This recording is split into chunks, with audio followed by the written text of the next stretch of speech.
Being Your Best You with Dr. Kyre Adept and Dr. Kevin Richardson. Have you ever had a day, an hour, a moment when you knew exactly who you are, in the right place, and knowing what you need to do? Would you like to feel the power and presence of being you at your best all the time? Almost all problems around health, wealth, relationships, and purpose can be solved when you are restored to you. And Dr. Kyre and Dr. Kevin are here to show you how. Dr. Kyre uses Geotran human programming, human design, and activations to quickly and easily release you from the automatic patterns and inner glitches that block your healthy, wealthy, happy life. Dr. Kevin is a clinical hypnotherapist with decades of experience in releasing the subconscious fears, beliefs, and habits that cause or contribute to experiences you no longer wish to have. Dr. Kevin specializes in releasing obesity and your blocks to success. Dr. Kyre and Dr. Kevin are both passionate about helping people improve their lives in person, by phone, or on Zoom. Yes, it's as easy to change your life long distance as it is in person. So, join the paradox as Dr. Kyre and Dr. Kevin discuss their different approaches to clearing your subconscious and restoring you to you with speed, efficiency, and a sense of humor. It's time for Being Your Best You with Dr. Kyre and Dr. Kevin. The Paradox. Welcome to the show.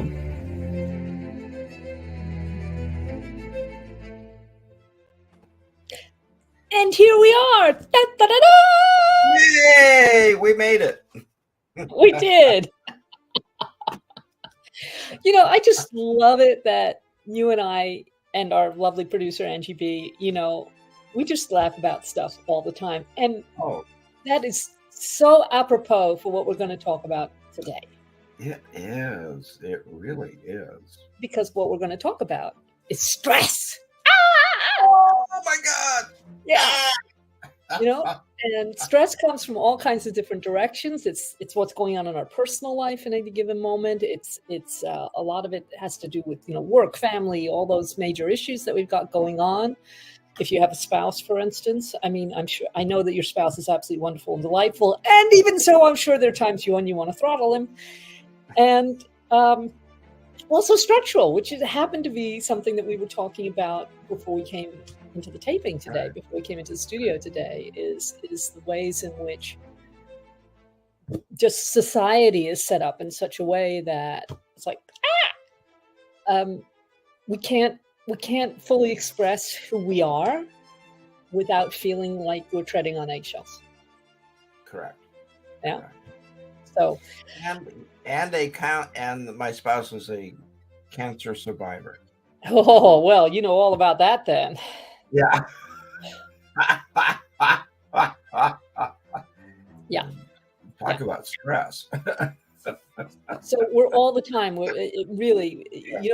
We can count probably on the fingers of one hand times when we have been 100% without stress. I mean, I still remember a whole week when I was 18, when I was actually happy and calm the whole week. It was such a new sensation for me. I didn't even know what to do with myself.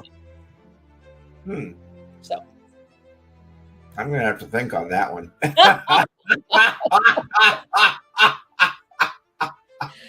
Yeah. All I'm trying to say is that stress appears to be part of the human condition. It is. Everyone has their own stress. Yeah.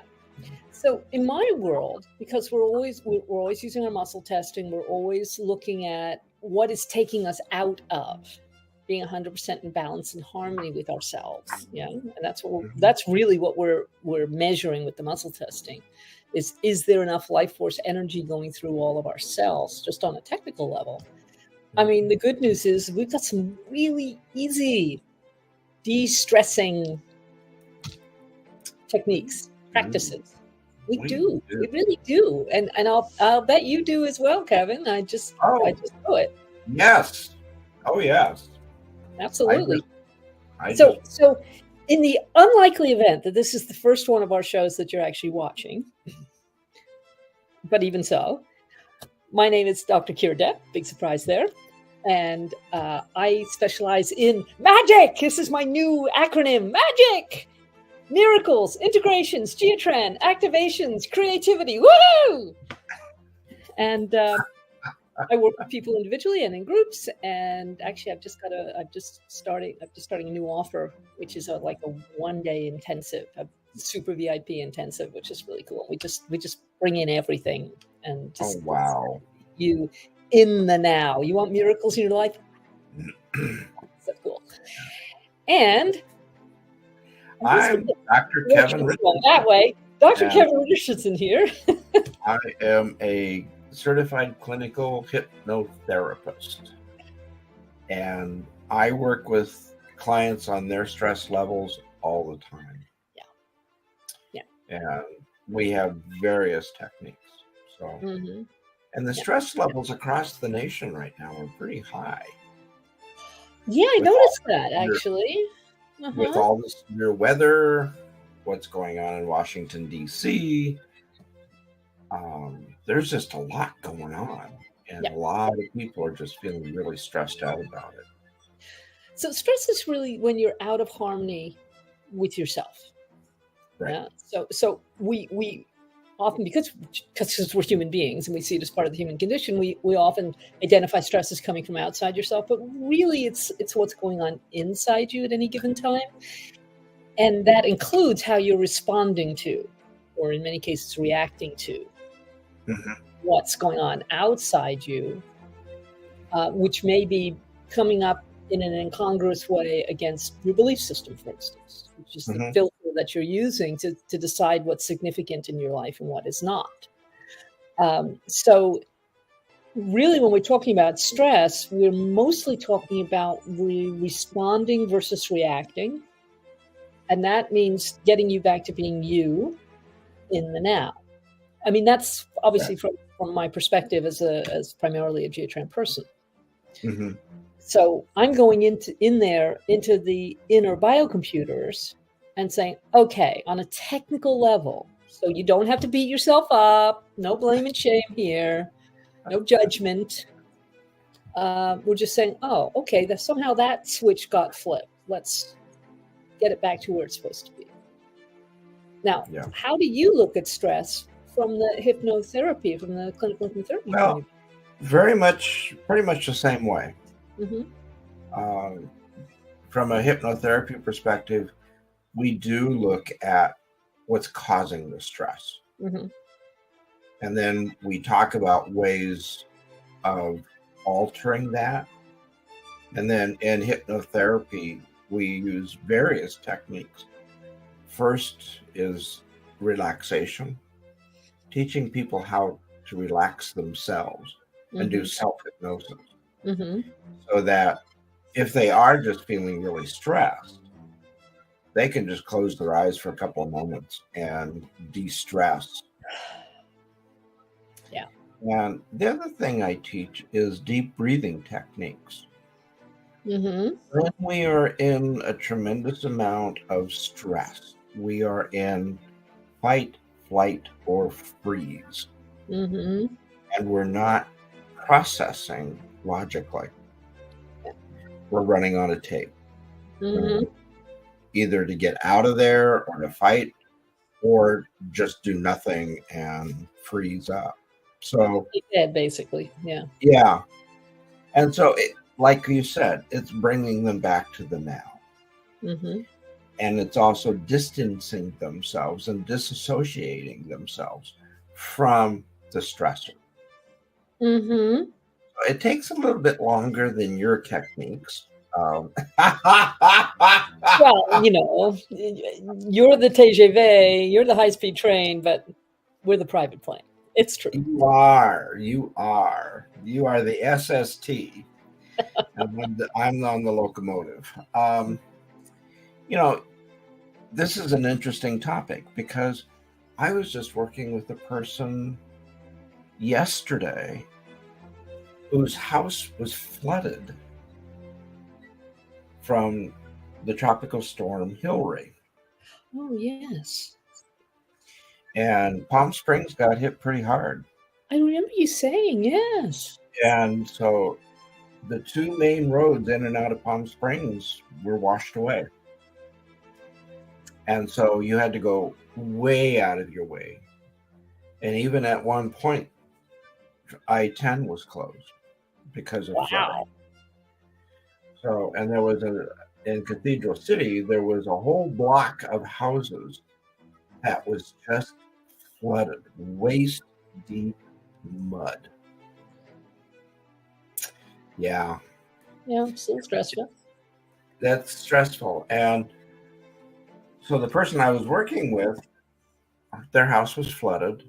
Mm-hmm. Their swimming pool was full of mud.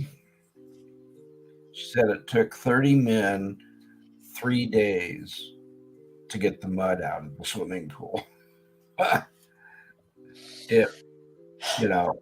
a huge 2 dump trucks full of mud. Oh, yeah. I can see that. So she was feeling just a tad stressed out.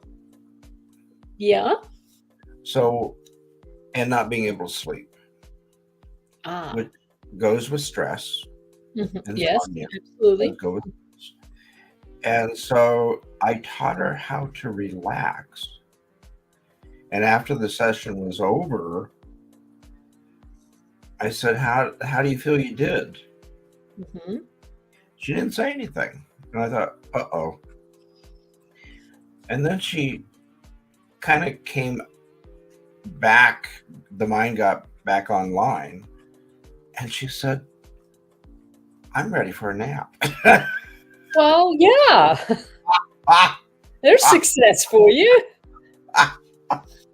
Hey, anytime you put me under, it takes like 5 minutes and you're just filling in the space, when we're on the program like this. Yeah. And you're just filling in the space while I gather my faculties and put them back in place, which is actually very restful in its own way. It's very restful.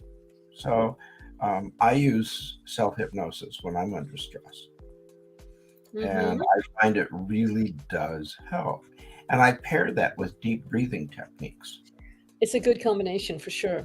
It is. The brain relies on lots of oxygen.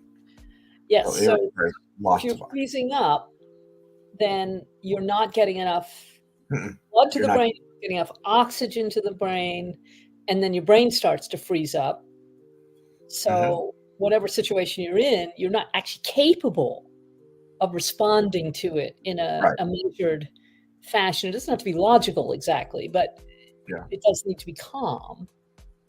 Yeah. That reminds me that at Charles de Gaulle Airport, which I passed through only last week. Yes. Yes, you did. Yes, I did. Years ago, we were in Paris, and we were leaving Paris. We're returning home. And waiting for our flight to board. And security came over and they were telling us in French, you've got to move, you got to move. And I'm like, oh, I don't know what you're talking about. They just said, over there, there. So they cordoned off this area. Yeah. And then we heard an explosion. Yes. Talk about stressful. Yeah. And I froze. I had no idea what just happened or anything. But then we saw some clothing wafting down from the ceiling, and this passenger that was next to us knew English and French. She was bilingual. Was following what was going on. And she followed what was going on. I said, "What happened?" She said, "Oh, they had a suspicious piece of luggage, and they didn't know it had been sitting there for hours, and so they blew it up." And I thought, "Oh, well, that accounts for the fluttering things wafting, And it was like, but you freeze. Yeah. If something sudden happens, even loud noises, anything like that, it can cause you to freeze. I was reading an article somewhere recently, which actually talked about 4 F's, because we all know about fight or flight. And then you were saying freeze, and the other one is fawn. So the article was talking about your interactions with other people.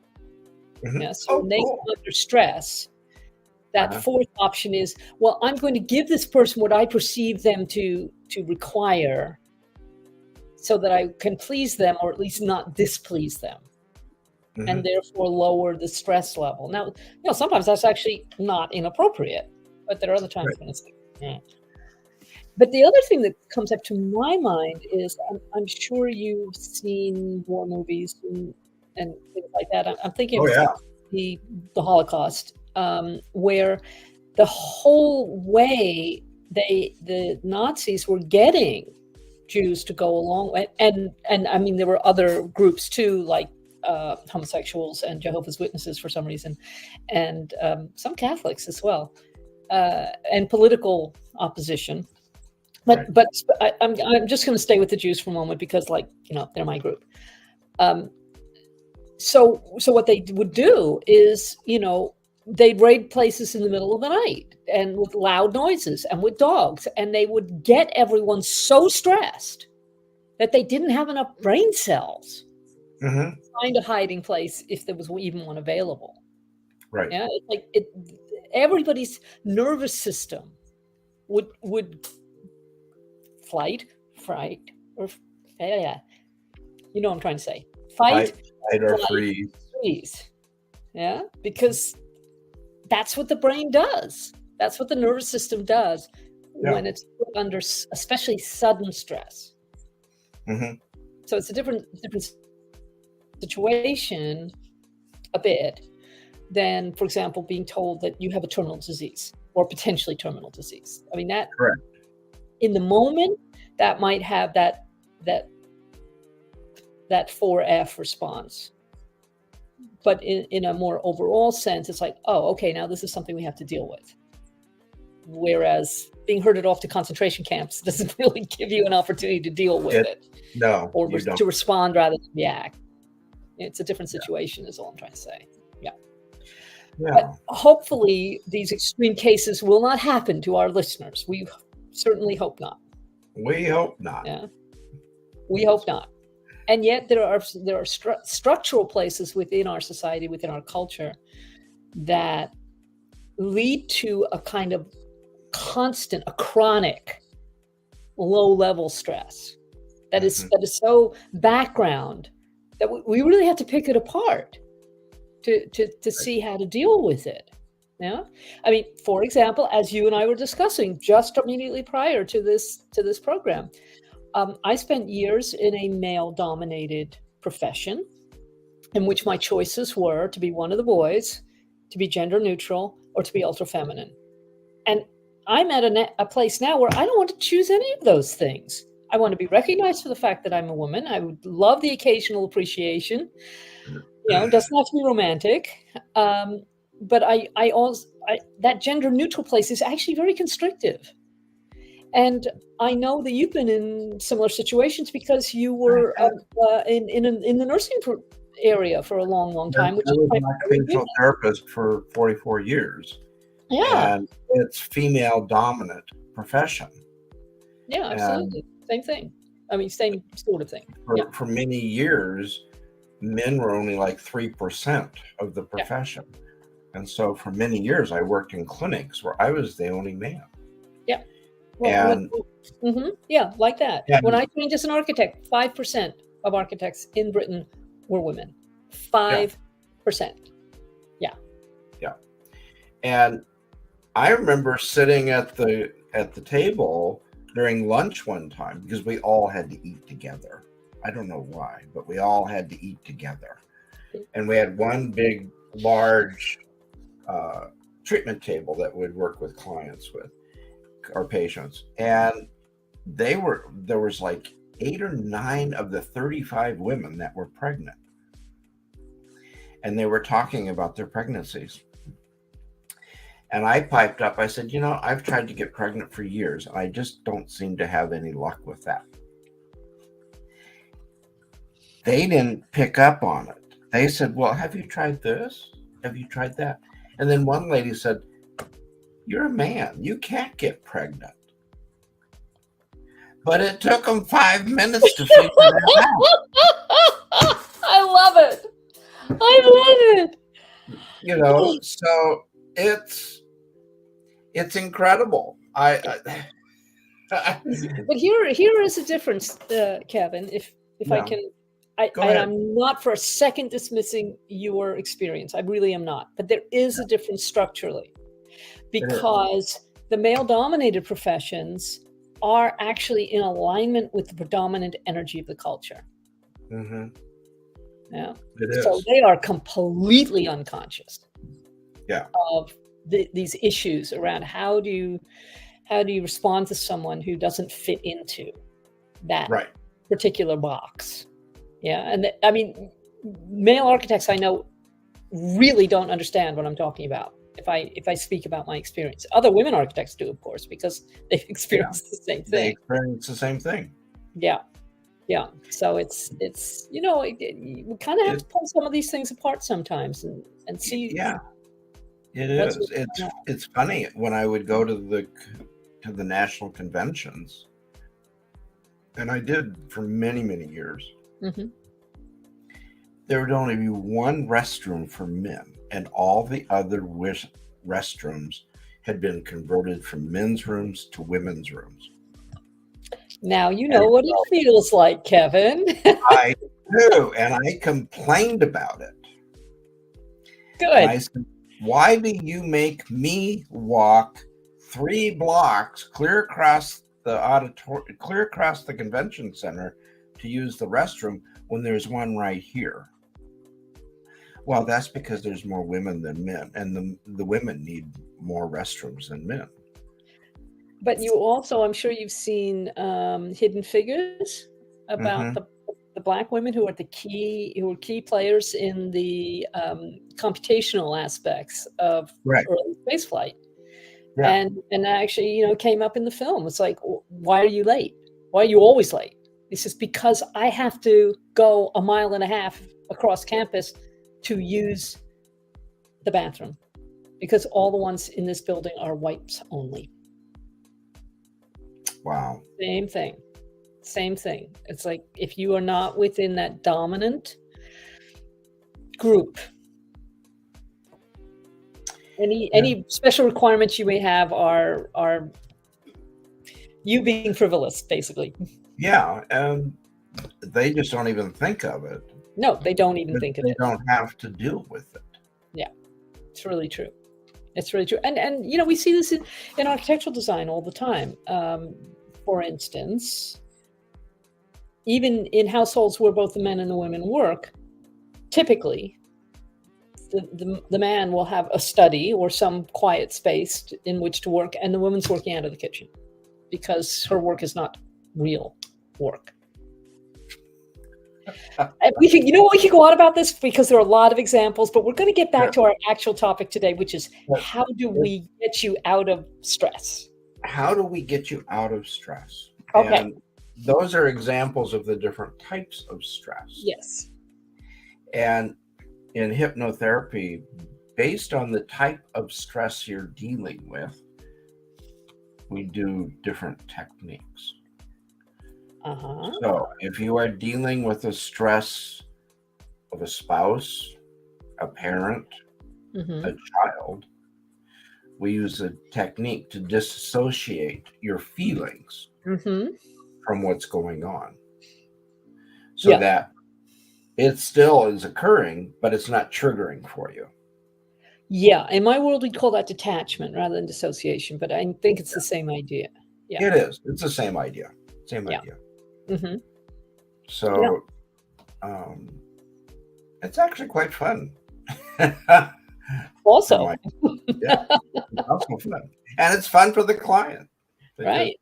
They get to watch an imaginary film that is going forwards and then backwards, and then you're hearing the voice, and then you're hearing the voice go backwards, sounding like a duck. I love it. I have a technique that's a little bit like that. When I say, oh, if you got these inner voices going, I want you to picture that it's coming out of a doll. Yeah. We're putting the doll up here on this shelf. You're not making the doll wrong. You're just saying, okay, you're going to go up here, and you hear the voice getting higher and higher and higher and quieter and quieter and quieter and quieter until it's just this little stuff in the background. Same thing. Same thing. There you go. Yeah. And it's a fun technique because the client is in full control of how they picture the situation, and they remain in full control. I am so glad you brought up exactly that point, because it reminds me of my teacher saying once, that's Dorothy Espy, who created Geotran. Yeah. She said, what is stress? Stress is an inability to trust the people or situations around you. Yeah. I like that. I really like that. You see that connection with being able to control what's going on. Yeah.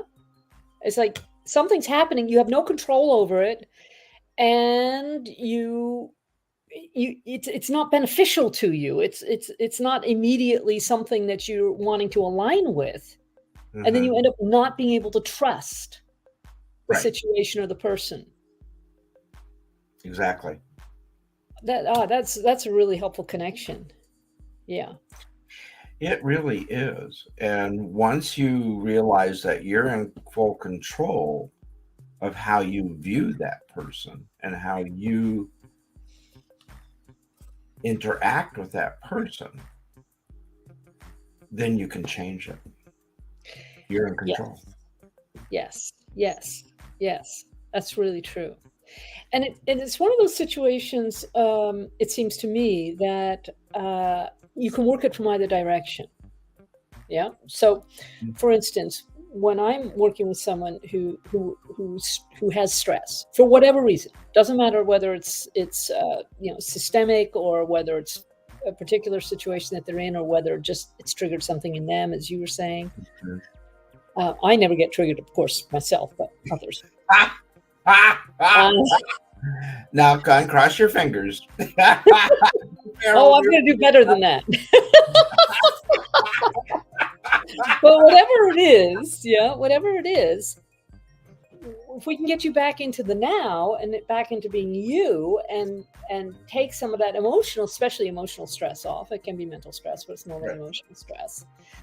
That actually puts you in that place where you can then look at it with a little bit more detachment and say, okay, I actually have some choices here. I don't have to respond the way my nervous system is saying, we don't have to react like that. So this is what I do when I'm working with people, or myself when I'm stressed. Okay. The first thing is we put one hand on top of the head, just with the pads of the fingers on your central part, if you happen to have one, or where the part ought to be. Yeah. So the flats of your fingers there, not the tips, the flats. Yeah, there we go. Yeah. And we just leave it there for 12 to 15 seconds. It doesn't matter which hand you start with, because you're going to use the other hand in a second. And this is one of Mind Gems, which is like the very first thing we teach people in Geotran. It's a way of making sure your circuits are working correctly. Okay, so we take that one away. We put the other hand on top. Same thing, right at that baby soft spot with the flats of the fingers. Yeah. 12, 15, I just do it until I feel the energy shift, but I've been doing this for a long time. So there's nothing wrong with you if you're not feeling the energy shift. It's okay. It's just experience. Whoop, there it goes. Yeah. And by the way, it's a little faster for kids. So if you see a kid getting stressed out, get them to do this, and it'd be like 10 seconds. And it'll distract them. Yeah. So they'll go, who is this strange person telling me to do these weird things? Which will at least take them out of their stress state. Okay. So that specifically will take you back into the now. And generally speaking, it will put you back in your body, because when you get stressed, that's often the first thing that happens is you go out of body. Yeah. And you don't want to be going out of body. I know that in certain circles, they value things like astral, trips through the astral plane. Don't do that. Please don't do that. No. There are beings, there are energies on this planet that have not earned the right to be in a body, and they really would like yours. Never leave your body uninhabited. Please, if you take nothing else away from this, make sure you stay in your body, because that being in the body is what actually gives us the ability to create on this planet. And there's a whole philosophy or theology around that we will not have time to look at today, but maybe we will in some future program. Wouldn't that be fun? I think we should have a program on creation, how we create. Probably should. That would be kind of fun. That would be fun. But moving right along. So the next thing that we do, in my world at least, is we have positive points. And that is the second thing anybody learns in Geotran. This is basic stuff. Trust me on this. Anybody can learn this. Now, of course, I've been doing it for 26 years, so on me, it looks automatic and graceful. That's okay. You can still do it, even if you feel like you don't know what you're doing.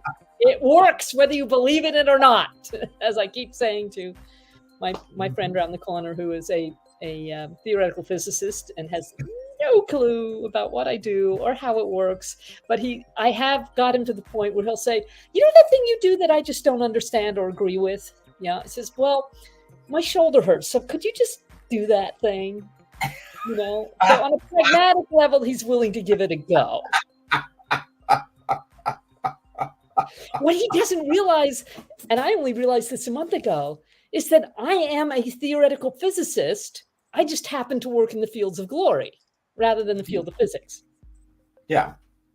But actually what I do is just as rigorous as what he does. Yes. And just as much or as little connected to the physical world. I mean, he's working in equations all the time. What do they connect to? Anyway, that's a whole other discussion also. And there's plenty more where that came from. Yeah. Okay, I'm going to stand up so that you can actually see what I'm doing. And I'm going to show you positive points. I went to tango for the first time in 5 years on Wednesday night, 2 days ago. And my knees are still complaining. It was great. It was perfect. Speaking of being gender neutral or not, as we were earlier. Okay, You see I have my right hand, and I'm coning the fingers, exactly as if I'm going to pick up a sugar cube. Right. Now I'm showing you my left leg. Yes, I'm going to take those cone fingers, I'm going to cross the body to the outside of the left leg. And starting at the hinge of the knee, and I'm just going to move my camera so you can really see what I'm doing here. I'm going to circle clockwise. Okay?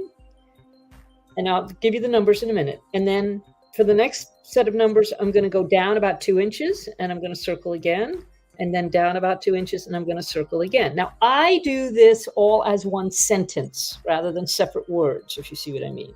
So I'm just circling, and I'm moving down the leg, and then I'm going to add in the numbers, okay? Because Geotran is all about points, numbers, geometries. Here are the points, right? Love, forgiveness, choice. Love, forgiveness, choice. Those are the points. And the circles, the circling clockwise, that's the geometry. That says, where in the field can we get to these points? Can we have access to these points so that we can re-educate them? And then the numbers are the re-education. Okay, we all ready? 2, 3, 5, 3, 5, 6, 5. 6, 5. I'm going to do it again. 2, 3, 5, 3, 6-5. I have just reset love, forgiveness, choice. Now, if you've got 100% love, forgiveness, choice, you don't have stress. That is very true. You see how this works? So as I say, I teach it as a whole sentence, right? 2, 3, 5, 3, 6, 5. 2, 3, 5, 3, 6, 5. Because we want to get all of them. 2, 3, 5, 3, 6, 5. 2, 3, 5, 3, 6, 5. And then, because sense of humor is important to me, when I'm teaching in person, I teach it as a conga line. 2, 3, 5, 3, 6, 5. 2, 3, 5, 3, 6, 5. 2, 3, 5, 3, 6, 5. 2, 3, 5, 3, 6, 5. What a wonderful way to remember it. Hey, we do what we can. So my point is, so for instance, how about you think about when your spouse had that diagnosis. Don't land in it. Just have it in your mind for a minute. Okay. And this was a while back and he's great now and that's good. Okay. Yeah. But I'm just going to muscle test you. So you're just thinking about that diagnosis, right? For your spouse. Okay. And you're off. It's stressful for you. Very naturally. There's no judgment here. Okay. So I want you to do the positive points, and I'm going to do them from here as well. 2, 3, 5, 3, 6, 5. 2, 3, 5, 3, 6, 5. 2, 3, 5, 3, 6, 5. 2, 3, 5. Like 4 or 5 times. 2, 3, 5, 3, 6, 5. Okay. Now think about your spouse having that difficult diagnosis. And now you're strong. All we're saying is that before, the stress was shutting your system off. Yeah. And the more you dwelt on that stress, the more you inhabited that stress, the more your system was being shut off. There was less life force energy going to it. But just by doing the positive points, yeah, it's like, oh, wait a minute. System's okay. Life force energy is going where it needs to go. I have some choices here about how I respond. I don't have to just automatically switch off. Yeah. So in a sense, what we're saying is we're restoring you to choice as much as anything else. Yeah. So we're getting you in the now with this. We're stripping off the stress, the emotional stress with the positive points. 2, 3, 5, 3, 6, 5, 2, 3, 5, 3, 6, 5, 2, 3, 5, 3, 6, 5. And then what I like to do, at least, I'm a great believer in seal early, seal often. I put my fingertips together and I say seal. Because what I'm saying to my field is, this is how I want you to function. In this ease rather than the stress. Right? Okay.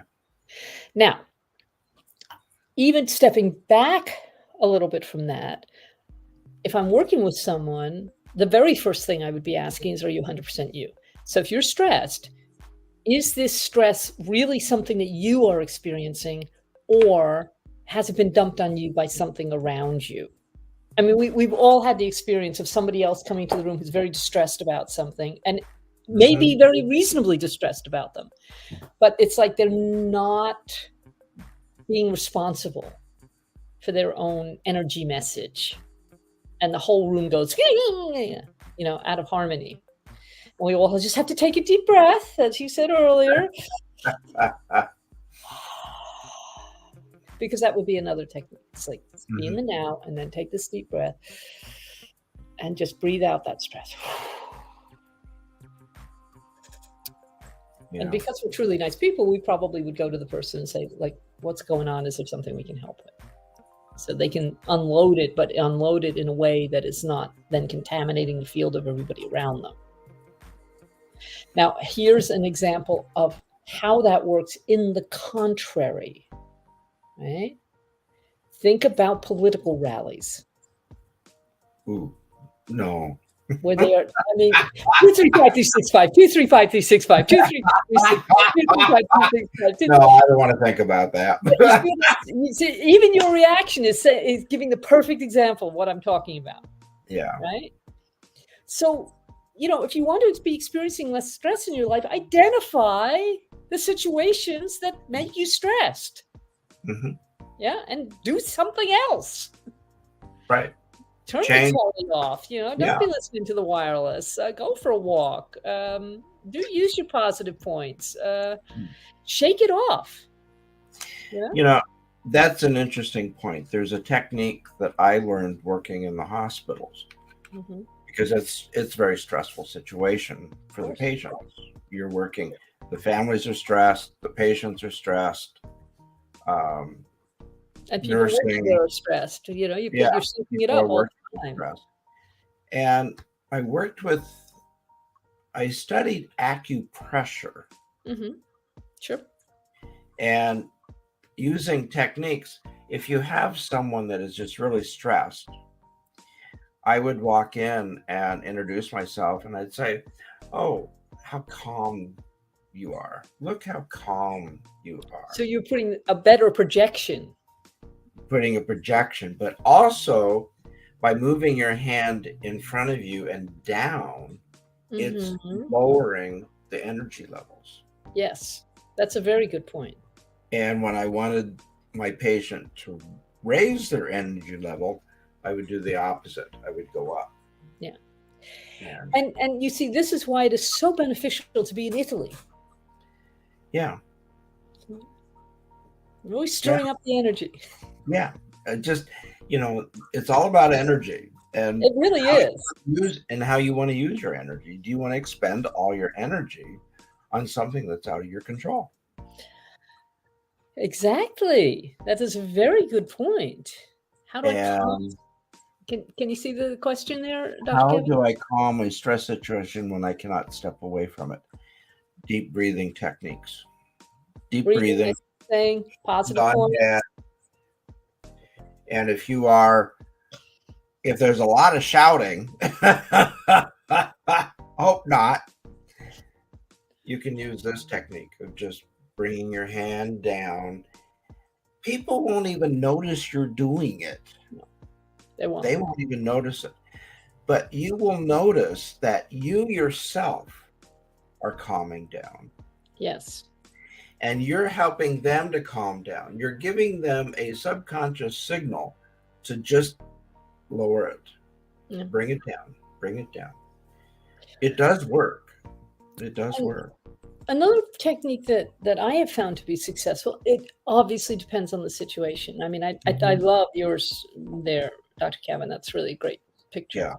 But also I will say to someone, okay, let's say you're in a work meeting and you know that you're going to get agitated because of the people who are there or the subject that's coming up. I said, okay, so here's what I want you to do. I want you to be in a glass cylinder. You can see exactly what's going on, but the energy coming at you is going to bounce off the walls of the cylinder. It's not going to land, because part of this is what we allow to land. And the more empathic you are, i.e. the thinner boundaries you have,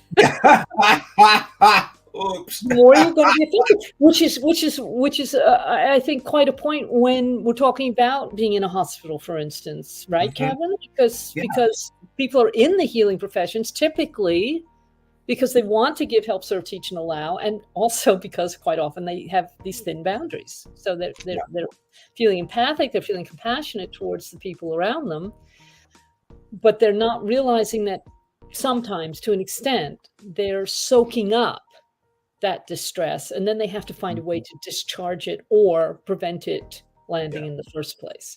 So often the very best thing, especially for women, the very best thing when you come home from work is to go have a bath. Change your state, let that energy, just let it go. And of course, we can't always do that. I mean, a lot of people have spouses and children and what have you. But I love being in France. I just come back from 8 weeks in France, but I was so glad to get back to my bathtub. Perfectly reasonable shower in the very nice apartment I stay in every time when I'm in Vichy. But I wanted to get back to my bathtub. Yeah. Because that's the kind of thing that actually helps regulate your nervous system. Because really, that's what we're talking about. We're saying regulating. Nervous system is gone out of whack. How can I regulate it? How can I bring it back to that place where I can actually function? And when you're in a situation and you can't excuse yourself from the situation, physically you're stuck. Yeah. Mentally you're not. Good point. You can change your interpretation of what's going on. And what do I mean by that? Picture yourself being in a movie theater and watching this on a film and just chuckling at how absurd. Look at those people at it again. They're at it again. And it's not you. No, it's not. It's not you. So just by stepping back, you can physically take a step back unless you're sitting down and you're stuck. In which case, the glass cylinder could be a really good choice. Plus, of course, the glass cylinder is a really good choice. Or even like what I've worked with clients that had fear of public speaking, picture them wearing their underwear. Oh yeah, that works really well too. I mean, the whole audience is just down to the absurdity, just the absurdity of all of it. Yeah. And so there are ways that you can handle it, and you don't have to tell people how you're doing it. And you could just sit there with a smile on your face, and they're like, "Why are you smiling?" Oh, no reason. And here's something else that helps, and Dorothy used to do this in classes. Is when we're getting stressed, we're forgetting our sense of humor. Yeah, the kingdom of God actually operates on fun and humor. I know it just sounds a little silly, but that's okay. Yeah. So if the room got really, really heavy and there'd be like 40 or 50 of us practitioners there, and we're just working away at some assignment on some issue, whatever, and it's bringing stuff up for all of us, and she's in the front of the room, so it's all directed at her. It's like, okay. So she'll either put on some music that is inherently silly, or she'll tell a joke, or she'll say, okay, she'll check for who's correct. First joke you hear of. Has anybody got a joke? No? And she had several that she would keep in reserve for herself, like a parrot joke, Yeah. Just because that would then break the tension. Yeah. I was actually in a meeting once with about 40 or 50 people, and it was getting a little heated.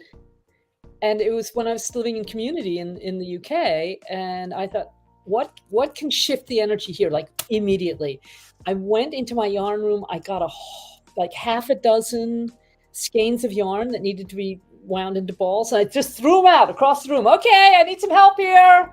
People start winding. And you went, what? It was a stroke of genius, if I say it myself. Bastet is gracing us with her presence. Well, see, that changes the energy right there. Yeah, it does. It de-stresses you immediately.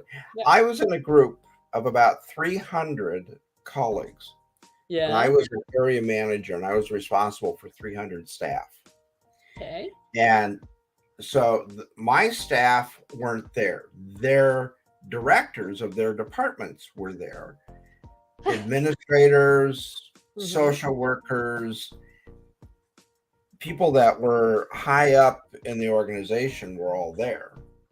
And this was back in the days before we had the computers and the PowerPoint presentations on computers. Okay. And I was on my knees at the overhead projector turning the gels. And this colleague of mine leaned over to me and says, "Don't you want a chair?" And this was a pretty heated discussion going on. Okay. I said, "Oh no, I do my best work on my knees."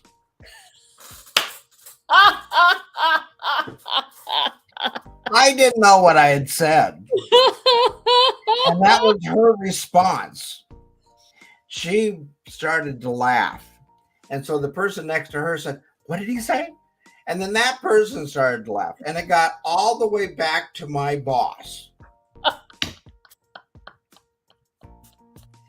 And my boss was not friendly to me.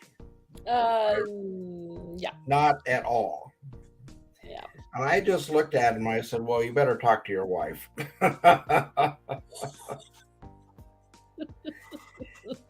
And he just turned beet red. Just turned beet red and walked away. Yeah. Yeah. Mm-hmm. And it calmed the whole room down.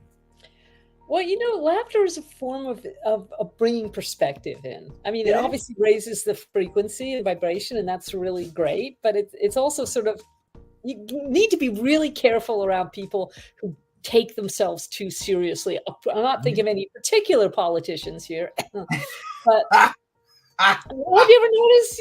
I mean, and religious people do this too. It's like the idea that you could actually, poke a little fun at yourself. Yeah. Is anathema to some groups. My favorite cartoon, and I had it up in my office. It was, this person was, it was Moses with the tablets. Yeah. Running down the mountain. Yeah. And he was yelling, God is pissed and she's on her way down. Don't make her come down here.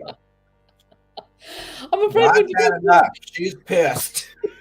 I'm afraid when you talk about Moses and the tablets, I am reminded of a very silly song that I learned when I was about 18 back in the UK. Because I spent ages of 15 to 35 in England. They're pretty formative years.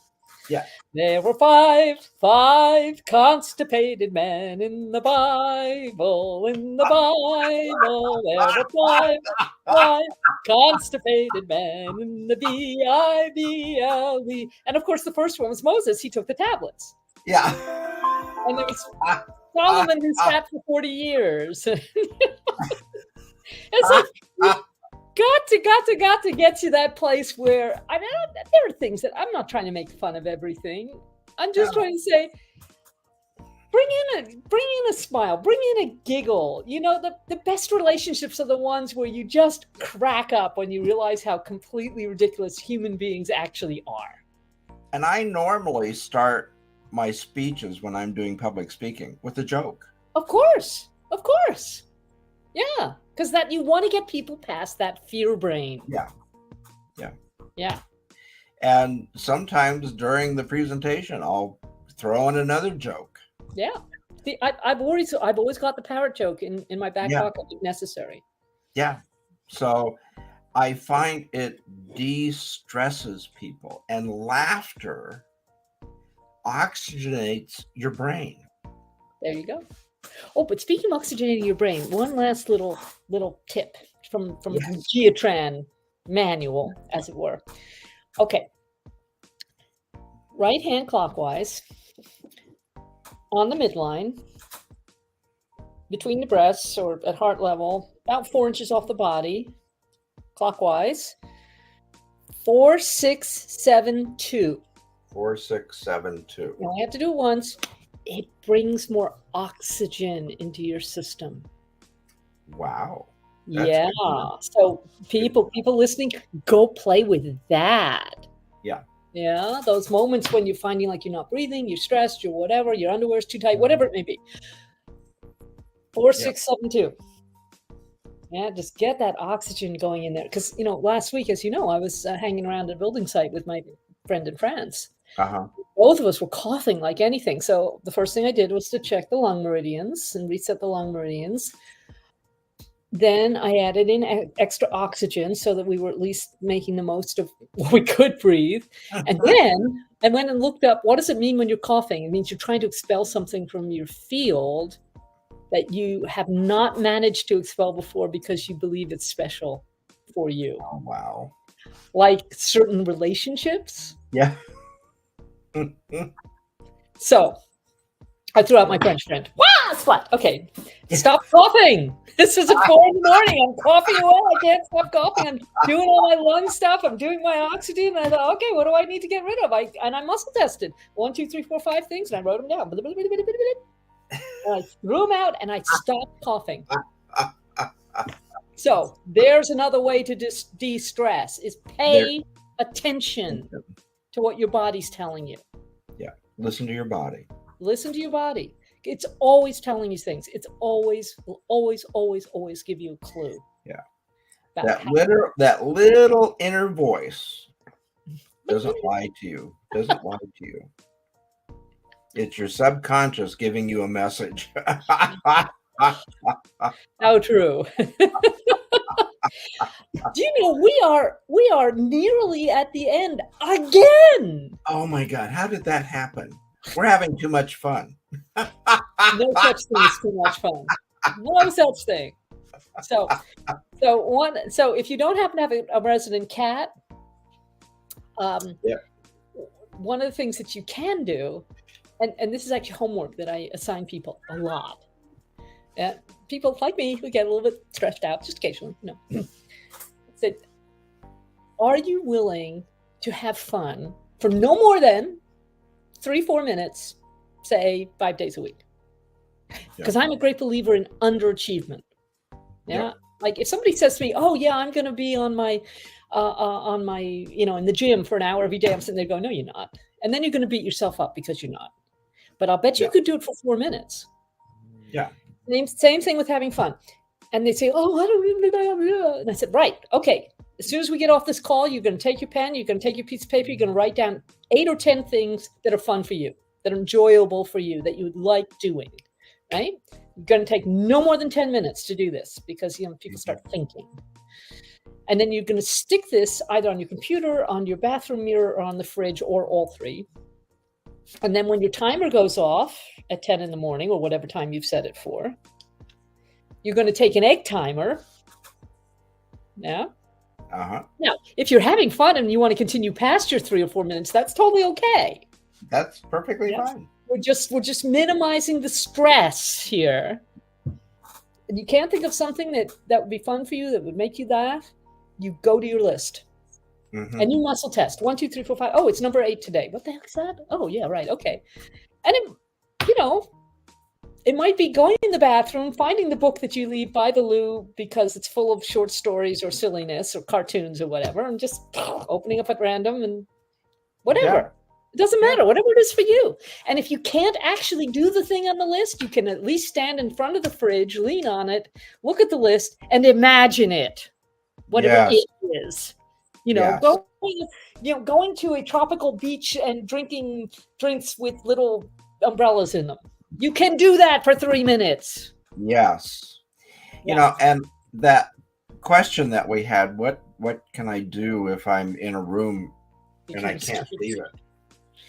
You can say to yourself, 0, 1, 2, 3, 4, 5, eyes open, wide awake. Because when you go into stress, you can go into hypnosis. We're in and out of hypnosis all the time. I love that. Like if you're driving a car on a freeway and you miss the exit, that's hypnosis. Or when you drive into your friend's house without actually paying attention to the turns in between, that's because you're on autopilot. Mm-hmm. That's hypnosis. And so if you have a bunch of people just rah, rah, rah, rah, rah, rah, rah, rah, sounding like little terrier dogs, or I love terriers. I love dogs. Really? Or you're listening to screaming cats like the one that just left. I always say, okay, 0, 1, 2, 3, 4, 5, eyes open, wide awake. 0, 1, 2, 3, 4, 5, eyes open, wide awake. And they look at you like you are totally nuts. See, breaks the stress right there. It does. And we are stress-free. Yay! Yay! And we come to the end of our hour. How did that happen? Oh, that question. Okay, so this is Dr. Kyre. This is Dr. Kevin. We are a pair of docs, just because we really like wordplay. And you can find either of us on Facebook, and we do work with people individually and in groups, and we're always offering masterclasses and other cool things. So get in touch with us with your questions, and we will help you to the best of our considerable abilities. Yes. Amen. Say goodbye to the nice people. Goodbye.